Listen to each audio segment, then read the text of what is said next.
નમસ્કાર મિત્રો, સ્વાગત છે તમારું અમારી યુટ્યુબ ચેનલમાં। તો મિત્રો, જીએસએસબી એટલે કે ગુજરાત ગૌણ સેવા પસંદગી મંડળ દ્વારા આવનારા સમયમાં અલગ અલગ શહેરોમાં જે ભરતીનું આયોજન કરવામાં આવ્યું છે તેનું ભરતી કેલેન્ડર જાહેર કરવામાં આવેલું છે। તો કયા વિભાગમાં કુલ કેટલી પોસ્ટ છે, કઈ પોસ્ટમાં કેટલી જગ્યા રહેશે તેના વિશે આજના વિડીયોમાં માહિતી મેળવશું। પરંતુ તે પહેલા વિડીયો ગમે તો લાઈક અને શેર કરી દેજો, ચેનલમાં નવા હોય તો ચેનલને સબસ્ક્રાઇબ કરી દેજો।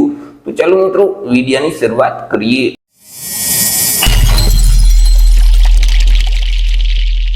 તો મિત્રો, આજે નોટિફિકેશન છે તે ગુજરાત ગૌણ સેવા પસંદગી મંડળ ગાંધીનગર દ્વારા જાહેર કરવામાં આવ્યું છે। રાજ્ય સરકારના જે વિવિધ વિભાગો અને બોર્ડ કોર્પોરેશન દ્વારા સીધી ભરતીથી ભરવા માટે જે મળેલ માંગણા પત્રકો છે તે પરત્વે મંડળ દ્વારા ભરતી સંબંધિત કાર્યવાહી છે તે હાથ ધરવામાં આવી છે।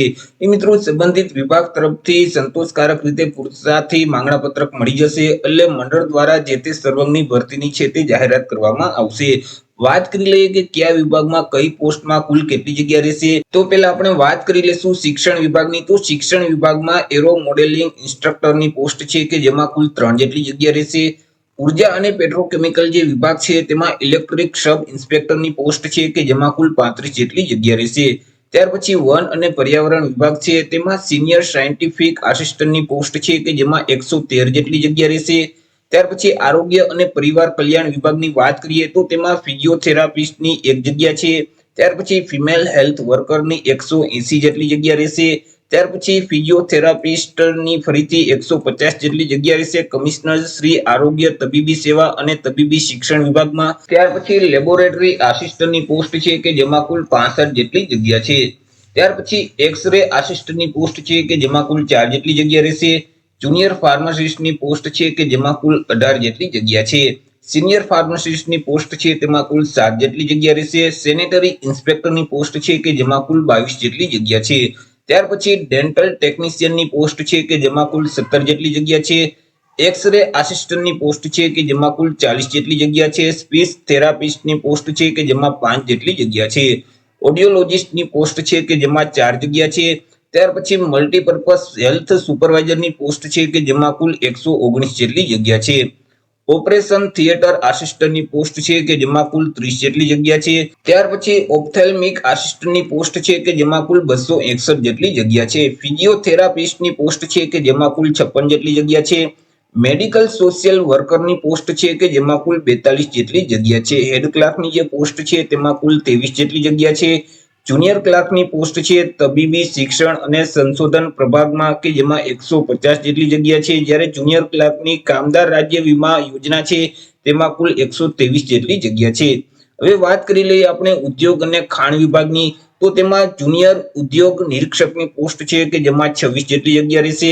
રોયલ્ટી ઇન્સ્પેક્ટરની પોસ્ટ છે કે જેમાં કુલ 16 જેટલી જગ્યા છે। માઇન્સ સુપરવાઇઝરની પોસ્ટ છે કે જેમાં કુલ 62 જેટલી જગ્યા છે। ટેકનિકલ આસિસ્ટન્ટની પોસ્ટ છે કે જેમાં 4 જેટલી જગ્યા છે। સર્વેયરની જે પોસ્ટ છે તેમાં 43 જેટલી જગ્યા રહેશે। હેડ ક્લાર્કની જે પોસ્ટ છે તેમાં 15 જેટલી જગ્યા છે। જ્યારે જુનિયર ક્લાર્કની પોસ્ટ છે કે જેમાં 30 જેટલી જગ્યા રહેશે।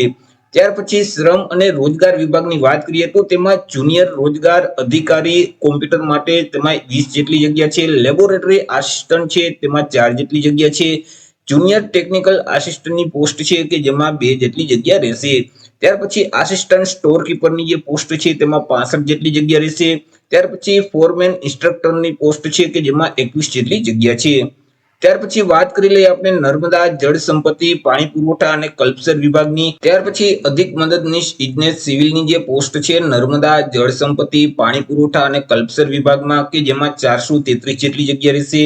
જુનિયર સાયન્ટિફિક આસિસ્ટન્ટની જે પોસ્ટ છે કે જેમાં 54 જેટલી જગ્યા રહેશે। ત્યાર પછી ફરીથી અધિક મદદનીશ ઇજનેર સિવિલની જે પોસ્ટ છે ગુજરાત પાણી પુરવઠા અને ગટર વ્યવસ્થા બોર્ડમાં કે જેમાં 85 જેટલી જગ્યા છે। અધિક મદદનીશ ઇજનેર યાંત્રિકની જે પોસ્ટ છે તેમાં 45 જેટલી જગ્યા છે। ત્યાર પછી લઘુ ભૂસ્તર શાસ્ત્રીની પોસ્ટ છે કે જેમાં 23 જેટલી જગ્યા છે। ત્યાર પછી અધિક મદદનીશ ઇજનેર યાંત્રિકની ફરીથી નર્મદા જળ સંપત્તિ પાણી પુરવઠા અને કલ્પસર વિભાગમાં પોસ્ટ છે કે જેમાં 15 જેટલી જગ્યા રહેશે। લઘુ ભૂસ્તર શાસ્ત્રીની જે પોસ્ટ છે નર્મદા જળ સંપત્તિ પાણી પુરવઠા અને કલ્પસર વિભાગમાં કે જેમાં 24 જેટલી જગ્યા રહેશે। ત્યાર પછી વર્ક આસિસ્ટન્ટની પોસ્ટ છે તેમાં 513 જેટલી જગ્યા છે અને મદદનીશ અધિક્ષકની પોસ્ટ છે કે જેમાં 19 જેટલી જગ્યા રહેશે। ત્યાર પછી આપણે વાત કરી લઈએ કૃષિ ખેડૂત કલ્યાણ અને સહકાર વિભાગની। તો તો તેમાં પશુધન નિરીક્ષકની જે પોસ્ટ છે તેમાં 450 જેટલી જગ્યા રહેશે. કાર્યાલય અધિક્ષકની પોસ્ટ છે કે જેમાં 3 જેટલી જગ્યા રહેશે. હેડ ક્લાર્કની જે પોસ્ટ છે તેમાં 5 જગ્યા છે. હેડ ક્લાર્કની ફરીથી જે નિયામક શ્રી પશુપાલન ખાતાની જે કચેરીઓ છે તેમાં 7 જગ્યા છે. જુનિયર ક્લાર્કની જે પોસ્ટ છે નિયામક શ્રી પશુપાલન ખાતાની કચેરીમાં કે જેમાં 18 જેટલી જગ્યા રહેશે. ત્યાર પછી આપણે વાત કરી લઈશું રમત ગમત, યુવા સાંસ્કૃતિક અને પ્રવૃત્તિઓનો જે વિભાગ છે તેના વિશે કે જેમાં આર્કાઇવ્સ આસિસ્ટન્ટની જે પોસ્ટ છે કે જેમાં 5 જેટલી જગ્યા રહેશે.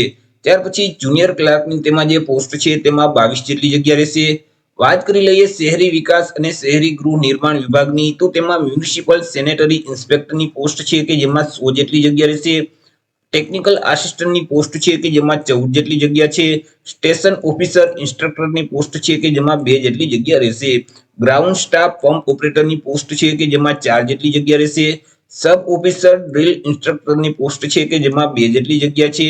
ફ્લોરમેનની પોસ્ટ છે કે જેમાં 1 જગ્યા રહેશે. સિનિયર ક્લાર્કની પોસ્ટ છે કે જેમાં 3 જેટલી જગ્યા છે, જ્યારે જુનિયર ક્લાર્કની જે પોસ્ટ છે તેમાં 30 જેટલી જગ્યા રહેશે.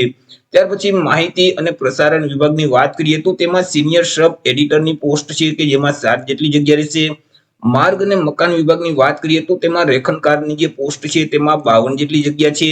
વાયરમેનની જે પોસ્ટ છે તેમાં 66 જેટલી જગ્યા છે. વર્ક આસિસ્ટન્ટની જે પોસ્ટ છે તેમાં 336 જેટલી જગ્યા રહેશે. મહિલા અને બાળ વિકાસ વિભાગની વાત કરીએ તો તેમાં ફિલ્ડ ઓફિસરની જે પોસ્ટ છે તેમાં 23 જેટલી જગ્યા છે. ત્યાર પછી મદદનીશ શિક્ષકની જે પોસ્ટ છે કે જેમાં 7 જેટલી જગ્યા રહેશે. ત્યાર પછી મદદનીશ શિક્ષકની મંદ બુદ્ધિના બાળકો માટેની જે શાળાઓ છે તે માટેના જે મદદનીશ શિક્ષકની પોસ્ટ છે કે જેમાં 3 જેટલી જગ્યા રહેશે. જ્યારે મિત્રો મદદનીશ શિક્ષક અંધ બાળકો માટેની જે શાળાઓ છે તેના માટે 2 જેટલી જગ્યા રહેશે.